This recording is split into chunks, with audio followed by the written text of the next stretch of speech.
ಹೊಸನಾಡು ಗ್ರಾಮ ಪಂಚಾಯತ್ ವ್ಯಾಪ್ತಿಯಲ್ಲಿ 65 ಲಕ್ಷ ರೂಪಾಯಿ ವೆಚ್ಚದ ವಿವಿಧ ಅಭಿವೃದ್ಧಿ ಕಾಮಗಾರಿಗಳ ಉದ್ಘಾಟನೆ ಹಾಗೂ 1.30 ಕೋಟಿ ರೂಪಾಯಿ ವೆಚ್ಚದಲ್ಲಿ ಹೊಸ ಕಾಮಗಾರಿಗಳಿಗೆ ಚಾಲನೆ ಕೊಡಲಾಯಿತು।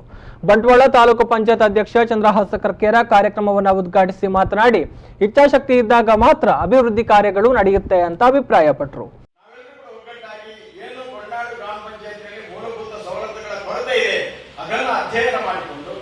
ಒಂದು ವರ್ಷದ ಬಜೆಟ್ ನಲ್ಲಿ ನಾವು ಯಾವ ರೀತಿಯ ಅನುದಾನಗಳನ್ನು ವಿಂಗಡಿಸಬೇಕು ಅನ್ನೋದನ್ನು ತಿಳ್ಕೊಂಡು ಯೋಜನೆಗಳನ್ನು ಮತ್ತು ಯೋಜನೆಗಳನ್ನು ಮುಖಾಂತರ ಅನುಷ್ಠಾನ ಮಾಡಿದಾಗ ಮಾತ್ರ ನಾವು ಜನರಲ್ಲಿ ಪ್ರೀತಿ ವಿಶ್ವಾಸವನ್ನು ಉಳಿಸಿಕೊಂಡು ಹೋಗಲಿಕ್ಕೆ ಸಾಧ್ಯ ಇದೆ।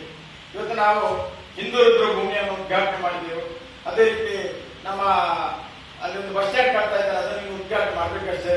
ಇಲ್ಲಿ ತ್ಯಾಜ್ಯದ ವ್ಯವಸ್ಥೆ ಅಧ್ಯಕ್ಷತೆಯನ್ನು ವಹಿಸಿದ್ದ ಗ್ರಾಮ ಪಂಚಾಯತ್ ಅಧ್ಯಕ್ಷ ಸುಭಾಷ್ ಚಂದ್ರ ಶೆಟ್ಟಿ ಕುಳಾಲು ಮಾತನಾಡಿ, ಮಾಜಿ ಸಚಿವ ರಮನಾಥ್ ರೈ ಅವರ ಕಾರ್ಯ ಶ್ಲಾಘನೀಯವಾಗಿದೆ। ಅವರ ಅವಧಿಯಲ್ಲಿ ಹಲವು ಅನುದಾನಗಳು ಬಂದಿದೆ, ಇದರಿಂದ ನಮ್ಮ ಕನಸು ನನಸಾಗಿದೆ। ಇನ್ನು ಶಾಸಕ ರಾಜೇಶ್ ನಾಯಕ್ ಅವರಿಂದಲೂ ಕೂಡ ಅನುದಾನ ಲಭಿಸಿದ್ದು, ಇದು ಅಭಿವೃದ್ಧಿಗೆ ಸಹಕಾರಿಯಾಗಿದೆ ಅಂತ ಹೇಳಿದ್ರು।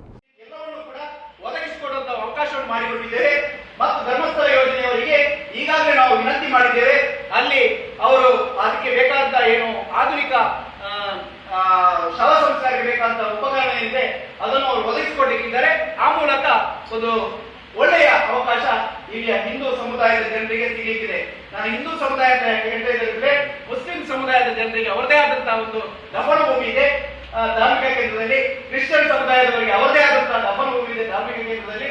ಆದರೆ ನಮ್ಮಲ್ಲಿ ಇದೇ ವೇಳೆ ಅಭಿವೃದ್ಧಿಗೆ ಶ್ರಮಿಸಿದಂತಹ ವ್ಯಕ್ತಿಗಳನ್ನ ಸನ್ಮಾನಿಸಲಾಯಿತು। ಈ ಸಂದರ್ಭದಲ್ಲಿ ಜಿಲ್ಲಾ ಪಂಚಾಯತ್ ಸದಸ್ಯ ಎಂಎಸ್ ಮೊಹಮ್ಮದ್, ತಾಲೂಕು ಪಂಚಾಯತ್ ಉಪಾಧ್ಯಕ್ಷ ಅಬ್ಬಾಸ್ ಅಲಿ, ಸದಸ್ಯ ನಾರಾಯಣ ರೈ ಕುಳ್ಯಾರು, ಗ್ರಾಮ ಪಂಚಾಯತ್ ಉಪಾಧ್ಯಕ್ಷೆ ಯಮುನಾ ಲಕ್ಷ್ಮಣಗೌಡ, ಹಿಂದೂ ರುದ್ರಭೂಮಿ ಅಭಿವೃದ್ಧಿ ಸಮಿತಿ ಅಧ್ಯಕ್ಷ ಮಂಜುನಾಥ ರೈ, ಅಭಿವೃದ್ಧಿ ಅಧಿಕಾರಿ ರೋಹಿಣಿ ಬಿ, ಕಾರ್ಯದರ್ಶಿ ಆಯಿಷಾ ಬಾನು ಉಪಸ್ಥಿತರಿದ್ದರು।